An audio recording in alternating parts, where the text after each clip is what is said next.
Hi hello மக்களே எல்லாருக்கும் வணக்கம். இன்னைக்கான முதல் ப்ரொமோ ரிலீஸுங்க. முதல் ப்ரொமோ வந்து எடிட்டர் வேறு லெவல் வேலை செய்கிறாருங்க.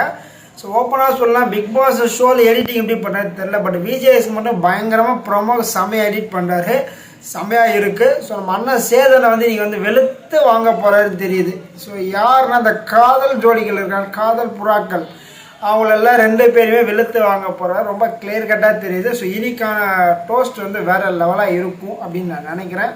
ஸோ மக்களே, ப்ரொமோ உள்ள போகிறதுக்கு நம்ம சேனல் புதுசாக இருந்துச்சுன்னா லைக் பண்ணுங்கள், சப்ஸ்கிரைப் பண்ணுங்கள். ஸோ உங்களால் முடிஞ்ச அளவுக்கு நம்ம சேனலுக்கு லைக் போட்டே வாங்க. நீங்கள் போகிற ஒரு லைக்குமே நம்ம வீடியோ வந்து பல பேர் போய் சேரும்.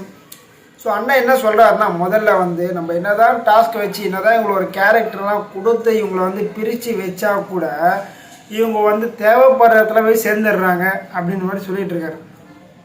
ஏன்னா வந்து ஸோ பிக் பாஸ் கிட்டக்குள்ள வந்து மொத்தம் வந்து 3 பேர் இருக்குது, ஓகேங்களா. ஸோ 3 பேர் யாருன்னு கேட்டிங்கன்னா, பார்வதி, கமருதீன், ஸோ கமருதீன், அரோரா, இவங்க 2 பேர்.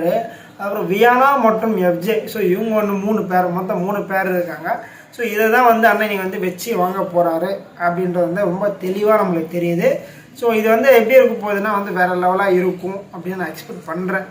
ஏன்னா அவன் பிக் பாஸ் வர கண்டென்ட்டே கிடைக்கல, என்ன கண்டென்ட் இருக்குன்னு தெரில. ஏன்னா ஸ்கூல் டாஸ்க்லாம் ஒன்றுமே அவளுக்கு பெருசாக பர்ஃபார்மன்ஸ் பண்ணல. பெருசாக மீன்ஸ் வந்து எல்லாருமே வந்து ரொம்ப நார்மலாக பண்ண மாதிரி தான் இருந்துச்சு. திட்டுற அளவுக்கோ, கொஸ்டின் கேட்குற அளவுக்கோ, சண்டைகளோ, முரண்பாடுகளோ அதிகமாக எதுவுமே கிடையாது. அதனால் வந்து என்ன பண்ணாங்க, லாஸ்ட்டாக பிக் பாஸுக்கு வந்து லவ் ஸ்டோரி ஒரு கான்செப்ட் இதுவரையும் எனக்கு சேதன் வந்து எடுத்ததே கிடையாதுன்னு நினைக்கிறேன். ஸோ இந்த கான்செப்ட் வேறு ஆப்ஷனே இல்லாதால இந்த கான்செப்ட் உள்ளே போகிறாரு அப்படின்ற மாதிரி எனக்கு தோணிட்டு இருக்கு. நிறைய கிளிப்ஸ் போட்டிருக்காங்க, நிறைய கிளிப்ஸில் எதை என்ன காட்டுறாங்கன்னா வந்து அந்த கிளிப்ஸில் வந்து நம்ம ஆரோரா மற்றும் கமருதீன், பார்வதி மற்றும் ஆரோரா, அப்புறம் வந்து எஃப்ஜே மற்றும் வியானா, ஸோ இந்த விஷயங்கள்லாம் காட்டிகிட்டு இருக்காங்க. இவங்க வந்து இந்த வாரம் ஃபுல்லாக வந்து எதுவுமே வேலையே செய்யலை. ஸோ சும்மா தான் வந்து நம்ம இது பண்ணிகிட்ருக்காங்க. ஸோ சும்மா தான் ஓட்டிகிட்ருக்காங்க, லவ் ஸ்டோரி தான் பேசிகிட்டு இருக்க மாதிரி வந்து கண்டென்ட்டை கண்டுபிடிச்சிருக்காங்க. சேதனை வந்து பல வாரமாக தெரியும், ஆனாலுமே வந்து இந்த லவ் ஸ்டோரிலாம் எடுக்கக்கூடாதுன்னு சொல்லி அவரே ஒரு எபிசோடில் சொல்லியிருந்தார். ஸோ நீங்கள் என்ன கண்டரை என்ன பண்ணுங்க, நானே பண்ணுங்கலாம் கேட்க மாட்டேன்னு சொல்லியிருந்தார். பட் வேறு ஆப்ஷனே கிடையாது அவருக்கு, இதை பற்றி பேசி தான் அவனோட மாதிரி இருக்குது. ப்ளஸ் இதுவும் கொஞ்சம் எக்ஸ்ட்ரீம் லெவலில் போகிற மாதிரி அவர் ஃபீல் பண்ணார். ஸோ கமருதீன் பார்வதியோட கான்செப்ட் எடுக்க மாட்டார். ஏன்னா வந்து அவங்க வந்து ஒரு நியூட்ரலான ஒரு விஷயத்தில் போய்ட்டுருக்காங்க. ஆல்மோஸ்ட் இவங்க கூப்பிட்டு கேட்டுட்டார், ஜெயில் மேட்லேயே வந்து பேசிட்டார். ஸோ ஜெயிலே நீங்கள் பண்ணுறது ரொம்ப தவறுன்னு சொல்லி ரொம்ப கிளியர் கட்டாக பேசியிருந்தார். ஸோ நம்ம கமருதீன் மற்றும் பார்வதி ஜெயிலில் வந்து நிறைய விஷயங்கள் பேசினாங்க. அதை வந்து ரொம்ப நாகரீகமாக முடிச்சிட்டாரு. பட் எஃப்ஜே வந்து பண்ணுறது வந்து கொஞ்சம் எக்ஸ்ட்ரீம் லெவலில் போகிற மாதிரி அவருக்கு தோன்று போகிறாரு. ஏன்னா ஆல்ரெடி பிக் பாஸ் மேலே நிறைய கம்ப்ளைண்ட்ஸ், ஒருத்தர் வந்து போராட்டமே பண்ணி ஒரு 200-300 போலீஸ்களை இறங்கிட்டு ஷோவே நடத்தக்கூடாதுன்னு சொல்லி நிறைய விஷயங்கள் பண்ணாங்க. ஸோ இதனால் வந்து இதெல்லாம் வந்து மறுபடியும் வந்து இப்படி டெலிகாஸ்ட் ஆகி தான் இருக்குது.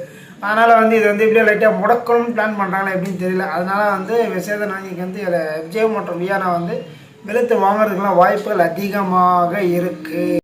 இந்த வாரம் வீட்டு தலையாக ஒருத்தர் இருந்தார், ஆளையே காணமே, எங்கே போனாருன்னு கேட்டுன்னு இருக்காங்க. ஸோ அவர் எங்கேயும் போகலைங்க, நம்ம வியானா கூட கொஞ்சம் பிஸியாக இருந்தார். ஸோ பிக் பாஸ் வீட்டுக்குள்ளேயே வந்து தலையாக இருக்கிறார் இல்லைன்னு சொல்லலை. பட் ஆனாலுமே வந்து அவருக்கான ஃபீலிங்ஸ்லாம் இருக்கும்ல, அவரும் ஒரு நார்மல் ஹியூமன் தானே, நானும் மனிதன் தானே, அந்த மாதிரி வந்து ஒரு கண்டிஷனில் அவர் இருக்கார். ஸோ வியானாவுக்கும் அவருக்கு வந்து நிறைய கிளிப்ஸ், அவங்க சாப்பாடு ஊட்டி விடுறது, ப்ளஸ் வந்து அவங்க 2 பேரும் வந்து வாக் பண்ணிட்டு போகிறது. ஸோ இவங்க சொல்லுவாங்க அந்த வியானா வந்து, இல்லை நீங்கள் இன்றைக்கி ஒரு மாதிரி சூப்பராக இருக்கிற மாதிரி இருக்குன்ற மாதிரி வந்து சில விஷயங்களை வந்து எஃப்ஜே பார்த்து அப்படியே சொல்லிகிட்டே வருவாங்க. இந்த யூனிஃபார்ம்லேயே நீங்கள் நல்லா இருக்குங்கிற மாதிரி வந்து ஒரு மாதிரி தான் பேசிகிட்டு இருப்பாங்க. ஸோ அது லவ் கண்டென்ட் மாதிரியே பேசிகிட்டு இருப்பாங்க. அதுவும் அட்டான் சாப்பாடு ஊட்டுறது, இந்த விஷயங்கள் பண்ணுறது. அப்போ வந்து வியானா வந்து கிளாஸில் அதிகமாக இல்லாமல் அடிக்கடி வெளியில் ஓடி வந்துட்டு எஃப்ஜே கூட தான் அதிக நேரம் ஸ்பெண்ட் பண்ண மாதிரி தான் இருக்குது. அவங்க கட்டடிக்கிற தப்பு கிடையாது, கட்டடிச்சுட்டு லவ் பண்ணுறேன்னு சொல்கிறாங்களா, அதுதான் தப்பு. கட்ட ஸ்கூலில் எல்லாருமே கட்டடிப்பாங்க, தப்பு கிடையாது. பட் வந்து கட்டடிச்சு வாடகை போய் பார்க்குறது, இந்த மாதிரி விஷயங்கள்லாம் பண்ணுறது ரொம்ப தவறு. ப்ளஸ் ஆல்ரெடி வந்து நம்ம சபடி கூட வந்து இது பண்ணார், ஒரு கண்டெய்னர் கொடுத்தானே 2 பேரை வந்து கிளாஸ் ஸ்டூடெண்ட் நீங்கள் வார்டன் கூட அதிகமாக இருக்கீங்களே, வெளியில் போனால் எப்படி இருக்கணும் மாதிரி வந்து அவரோட தெரிஞ்சோ தெரியாமலையோ கரெக்டான ஒரு மேட்ரு வந்து போட்டு கொடுத்தா போன மாதிரி எனக்கு ஃபீல் ஆகுது, ஓகேங்களா. பட் அவர் கேட்டால் வந்து தெரியாமல் ஒரு கேஷுவலாக சொன்னேன்னு சொல்லுவார். பட் இந்த விஷயம் வந்து கொஞ்சம் எப்படி சொல்கிறதுனா சென்சிட்டிவான ஒரு விஷயந்தான். ஸோ வேலிடான ஒரு பாயிண்ட்டை வந்து வெஸ்ட்டு பண்ண மாதிரி தான் இருக்குது. ஒரு வேலை சேர்த்து எனக்கு இதெல்லாம் கேட்குறதுக்கான வாய்ப்புகள் இருக்குதுன்னு நான் நினைக்கிறேன். கேட்டால் நல்லா தான் இருக்கும். எனக்கு தெரிஞ்சு வந்து எபிசோடு ஓகேன்ற மாதிரி தான் இருக்குது. எனக்கு வெளுத்து வாங்குறது வந்து எல்லோரும் வேலிடான பாயிண்ட்டுகள்லாம் வாங்குவார்னு நான் நினைக்கிறேன். ஸோ மக்களை உங்களோட கருத்துக்களை அந்த மறக்காமல் பதிவு பண்ணும்போது மருத்துவ சந்திக்கலாம். நன்றி.